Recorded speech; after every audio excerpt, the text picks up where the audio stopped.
नमस्कार, मैं रवीश कुमार। स्वागत है आपका हमारे चैनल पर। यहां पर आपको वो खबरें दिखाई जाएंगी जिससे गोदी मीडिया कभी नहीं दिखाता।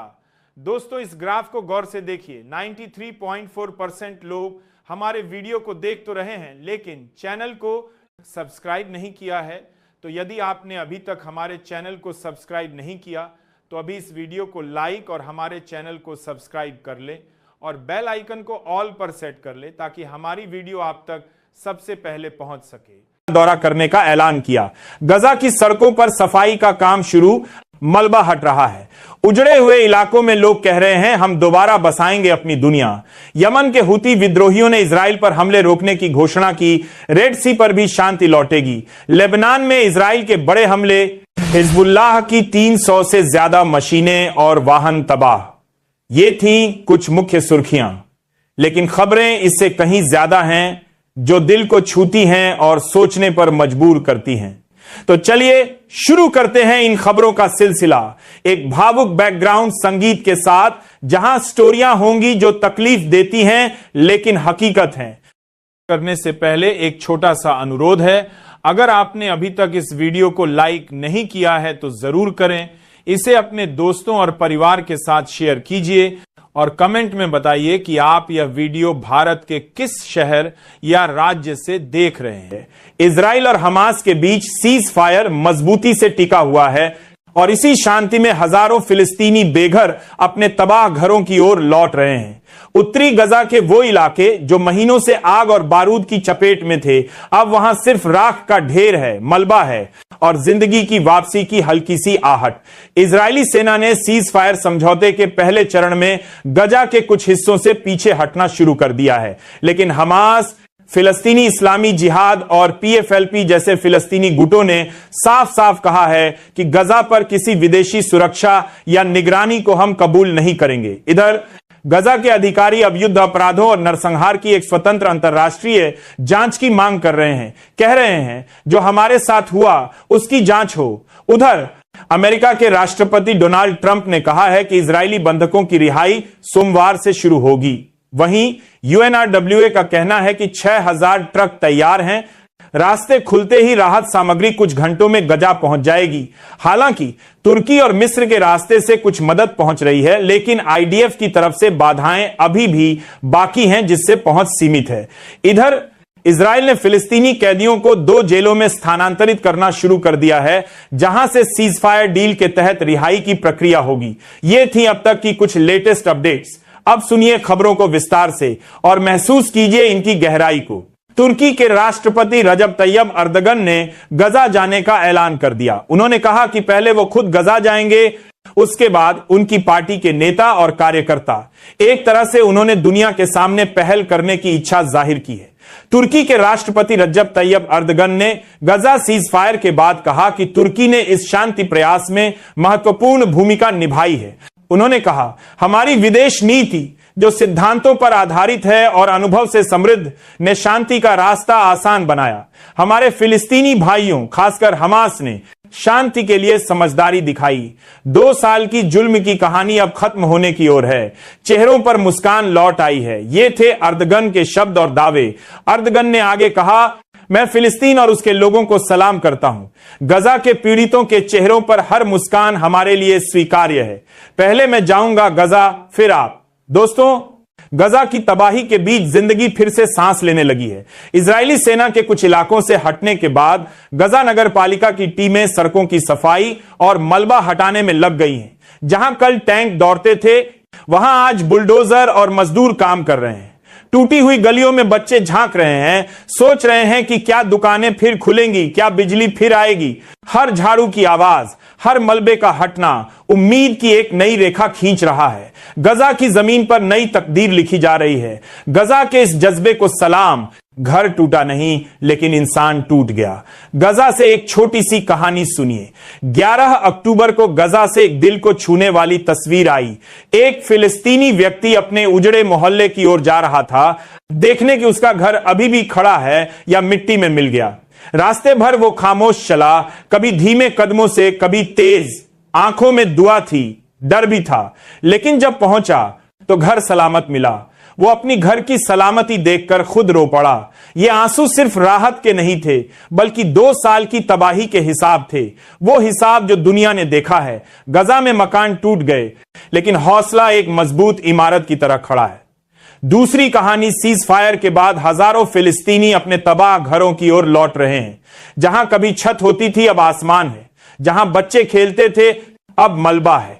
लेकिन लोगों की आंखों में डर नहीं, संकल्प है। वो फिर बसाएंगे अपनी जमीन, अपने सपने, अपने घर। इजराइल की तबाही के निशान हर गली में हैं, लेकिन इन दीवारों के बीच जो बचा है वो है फिलिस्तीन का हौसला, जो किसी बम से नहीं टूटता। गजा की मिट्टी अभी भी जीवित है, बोल रही है। सुनिए इस मिट्टी को, यह हिम्मत के बीज बोती है, साहस के पेड़ उगाती है। गजा की गलियों में फिलिस्तीन की हिम्मत का झंडा अभी भी लहरा रहा है, और इसे थामने वाले कह रहे हैं, अल्लाह हमारे लिए काफी है। गजा के कुछ इलाकों में जिंदगी के हर निशान मिटा दिए गए, लेकिन उम्मीद बाकी है। गजा सिटी की अल जला रोड, जो कभी रोशनी और आवाजों से भरी होती थी, आज मलबे का सागर है। टूटी इमारतें, जली दुकानें, धूल में गुम स्कूल, खिड़कियों से लटकती साइकिलें और पर्दे जो अब हवा में नहीं लहराते, बस लटकते हैं। लोग लौट रहे हैं, कोई अपना घर ढूंढ रहा है, कोई यादों की दीवारें टटोल रहा है। हर कदम पर मौत की निशानी है, लेकिन राख में उम्मीद की चिंगारी अभी भी जल रही है। जब सब कुछ तबाह हो गया, तब भी इंसानियत जिंदा है, गजा जिंदा है। ये तस्वीरें कल से घूम रही हैं। गजा में मदद के ट्रक आ रहे हैं, मिस्र के रास्ते से। कुछ मिस्र की अपनी मदद, कुछ दुनिया की। ये संख्या आने वाले दिनों में बढ़ेगी, मदद तेजी से पहुंचेगी। आज लंदन में फिलिस्तीन के समर्थन में मार्च निकले। लोग फिलिस्तीनी झंडे लेकर चले। अब कह रहे हैं कि कब्जा पूरी तरह खत्म हो। जंग रुकने के बाद का दौर शुरू हो गया है विरोध का। यह मामला थमेगा नहीं। वेस्ट बैंक से खबरें अच्छी नहीं, वहां आईडीएफ और सेटलर्स के हमले बढ़ रहे हैं। अगले बुलेटिन में कंपाइल करके बताऊंगा। फिलहाल लंदन की तस्वीरें। लंदन की जनता जिंदा है, जिंदाबाद इनके लिए जो चाहते हैं कि जंग हमेशा रुके, सीमाएं तय हों। इसी लंदन की सरकार ने इजराइल बनाने में मदद की थी, लेकिन अब जनता अलग है। यमन के नेता सैयद अब्दुल मलिक अल हुती ने 11 अक्टूबर को घोषणा की कि इजराइल पर सभी हमले आज से बंद। गजा के साथ एकजुटता में जो हमले हो रहे थे वो रुकेंगे, क्योंकि सीज फायर हो गया है। गजा में शांति है, खून खराबा बंद। इसलिए हम भी बारूद नहीं बरसाएंगे, कोई मिसाइल, कोई ड्रोन नहीं। रेड सी पर कमर्शियल जहाजों की आवाजाही मुक्त होगी, कोई हमला नहीं। यह वैश्विक व्यापार के लिए बड़ी खबर है। अंसारुल्लाह आंदोलन ने कहा कि अगर फिलिस्तीनी शांत हैं तो इजरायली भी शांत रह सकते हैं। हमारी दुश्मनी नहीं थी। Emanuel Fabian, Times of Israel के मिलिट्री रिपोर्टर, ने लेबनान पर हमलों की तस्वीरें शेयर की। एक तस्वीर में जली हुई गाड़ियां, और रिपोर्ट है कि आधी रात से दक्षिण लेबनान में इजराइल के हमलों में 300 वाहन तबाह, बुलडोजर, एक्सकेवेटर, 100 छोटी यूटिलिटी गाड़ियां। हिजबुल्लाह इनसे इलाकों की मरम्मत कर रहा था जो पहले बमबारी में तबाह हुए थे। अब इन्हें नष्ट कर दिया। इजराइल नहीं चाहता कि ये इलाके दोबारा बसें। लेबनान सरकार क्या कहेगी और सीज फायर गारंटर क्या करेंगे, ये तो उल्लंघन जैसा है। लेकिन सवाल यह है, क्या यह वास्तव में शांति की शुरुआत है या फिर एक और ठहराव, एक और राजनीतिक छलावा? 2 साल तक गजा की धरती ने मौत, तबाही और खामोशी का जो मंजर देखा, उसे इतिहास कभी नहीं भुला पाएगा। इमारतें जमींदोज हो गईं, हजारों लोगों की जिंदगी खत्म हो गई, और जिनकी बची वो खंडहरों में जिंदा रहने की कोशिश कर रहे हैं। इस बीच अंतर्राष्ट्रीय दबाव बढ़ता गया। मिस्र, कतर, तुर्की और अमेरिका लगातार मध्यस्थता करते रहे, और आखिरकार इस हफ्ते एक ऐतिहासिक घोषणा हुई। इजराइल और हमास ने पहले चरण यानी first phase of peace plan पर दस्तखत कर दिए हैं। इस समझौते के तहत अगले 72 घंटे में युद्ध विराम लागू होगा। दोनों पक्ष बंदियों की रिहाई शुरू करेंगे। कब्जे में रखे इजरायली सैनिकों और नागरिकों को छोड़ेगा, जबकि इजराइल अपने जेलों में बंद फिलिस्तीनी कैदियों को रिहा करेगा। गजा में मानवीय सहायता पहुंचाने के रास्ते खोले जाएंगे और आईडीएफ सेना सीमित रूप से पीछे हटेगी। लेकिन इजराइल ने साफ कहा है कि जब तक हमास पूरी तरह से निरस्त्र नहीं होता, तब तक वह गज्जा की सीमाओं से पूरी तरह नहीं हटेगा। दूसरी तरफ गज्जा के लोगों के लिए यह समझौता किसी चमत्कार से कम नहीं है।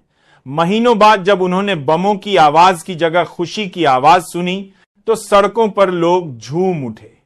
मलबे में खड़े बच्चे झंडे लहरा रहे हैं, लोग एक दूसरे को गले लगा रहे हैं और पत्रकारों को अपने कंधों पर उठा रहे हैं, क्योंकि वही थे जिन्होंने पहली बार बताया कि अब गोली नहीं चलेगी। खान यूनुस के नासिर हॉस्पिटल से खबर आई कि युद्ध विराम पर दस्तखत हो चुके हैं। वही अस्पताल जिसने पिछले महीनों में युद्ध के सबसे भयानक दृश्य देखे थे, आज वहीं से पहली बार उम्मीद की खबर निकली। गजा आज किसी जीत का नहीं बल्कि जिंदा बच जाने का जश्न मना रहा है। बिजली नहीं है, इंटरनेट नहीं है, लेकिन उम्मीद की रोशनी है।